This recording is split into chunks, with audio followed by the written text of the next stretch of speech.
Macy's says it will open up to, Ann, not Yes. up to 30 small store formats inside of strip malls. They said that those two words together, strip malls, over the next 2 years. According to CNBC's great Melissa Repko, Macy's has tested the shops, which are roughly 1/5 the size of its traditional mall stores, for nearly 4 years. Yeah, it's been 4 years. Wow. The stores offer a slimmed down mix of merchandise, host local events, and have a more modern and open look. Plus, they're also next to big box stores, grocers, and popular off-price retailers like TJX, aka places that offer a high level of convenience, which Macy's chief stores officer Mark Mastronati calls the, quote, secret sauce of this initiative. Oh, boy. And here's the other thing. I read this deep in the headline. They will also be called Macy's, as Macy's says it plans to phase out the Market by Macy's moniker it used for its first smaller store formats throughout the country. So, Ann, do you think Macy's is onto something here? Like, do they have a secret sauce of convenience of strip malls? You know, and this is an easy thing to poo-poo, but I'm curious what you think. I was digging in to try to make sense of this, yeah. Chris, because I met Mark Mastrodani Oh, you did? at Shop Talk. Shop Talk, yeah, last You did? year. I didn't know that. He was on stage right after. And smart guy. Like, I get there's got to be something to it. He's Italian. I mean, yeah. You know, come on. One of our people. Yeah. So the first thing that came to mind was like, yes, I guess you have real estate savings. Like your footprint's smaller, so perhaps Per box, yeah. Per box, like perhaps you're getting money from the smaller footprint. But what really confuses me here, we've been to the market at Macy's in Texas, in South Lake. They're not solving any of the core problems with this move. And so it really concerns me when you talk about Macy's and this like North Star that they've always been trying to go to. And really for the place that Macy's holds as like kind of the company that will determine the future of the department store. Like everything's following in Macy's footsteps. And I just don't think that this is going to turn out the way that they think it is. And the other part of this is the TJ Maxx adjacency. That really confused me too. Yes. Because at least when I go into a TJ Maxx, like I know it's going to be a total mess and a treasure hunt and like stuff's going to be on the floor. When you go into Macy's, like that was my biggest takeaway from that market at Macy's. Like I'm still expecting a department store experience, and it was just crammed with inventory, like stuff piled all over the place. Like, yes, it looks great at the opening, but it's just, it wasn't, they're trying to put too much into that small footprint.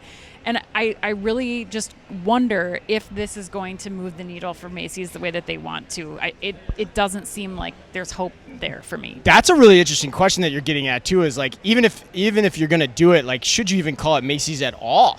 Right. Like, because if it's a great idea, it should be a great idea regardless. Well, and like now you're actually leaning into Macy's and creating that psychological Yes. connection with what you think a department store should actually be, but now it's in a smaller box. That's a fascinating or question. like the Keep going. backstage, but that's what I'm saying. Like then you do just make it backstage, and it's all the like leftover inventory from last season that Macy's started doing in their own stores. It's getting a lot of traction. I mean, that's doing well for Macy's, but like, is it?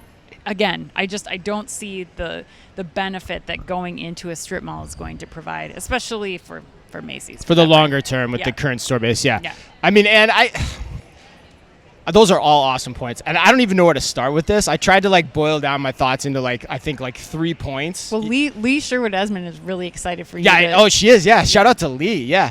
And I shared this a little bit on social media this morning, but I think when you look at this strategy and how it's being talked about right now, it's fraught with so many pitfalls. So first, like one, they say that the stores are comping positively relative to the rest of the chain. Yeah. But I don't think that statistic is worth jack all, and that's a scientific term, jack all, because like they're going to be built in the best areas right now, and so they're going to have natural population growth, and there's so many things that go into determining comp, like how much more staff do you have in those stores than your regular Macy's, which we've been in them. I think they had more staff in that store, pound for pound. Well, they're friendly per square foot. That was in the press They probably have release. their best staff. They're more friendly. The store regional teams are probably more focused on making sure that they work. So there's a whole host of things that go in there. So unless you know the actual profit of meeting the hurdle rate on the cost of capital for the smaller boxes, because the cost of capital is still a hurdle rate you got to hit, you don't know. Which brings me to my second point, and this I think is the most important point that I came up with last night for me, is like department stores are about volume. They're bigger boxes for a reason. Small formats aren't that, which means that Macy's is going to be competing on thinner margins than the specialty apparel retailers, which typically operate in those same boxes. Right. And it's going to be doing it with a larger preponderance of market available goods. So that kind of, in essence, flies in the face of what a department store is in its business model. So sure, they can go after private label, and they're doing that. There's articles in the news today.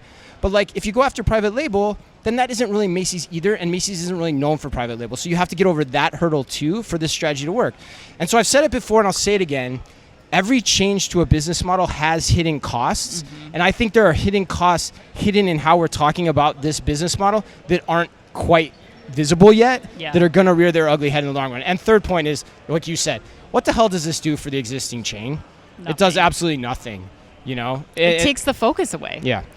But that said, I like it for Bloomingdale's because I don't think Bloomingdale's is as blanketed across the country. Now, they still have some of the same business model challenges, but you can take that up market on the service angle and take your prices up. Because I worry that the only way out of this hole is for Macy's to inflate its prices. But then it's like, why would I shop there versus regular Macy's, or why would I shop at Macy's? Why wouldn't you go to versus anywhere TJ else? Maxx next door, where I know what I'm going to get? Exactly. I know what kind of shopping experience I'm going to get, and the brands are probably more premium than what I'm going to get at Macy's. Exactly. Yeah.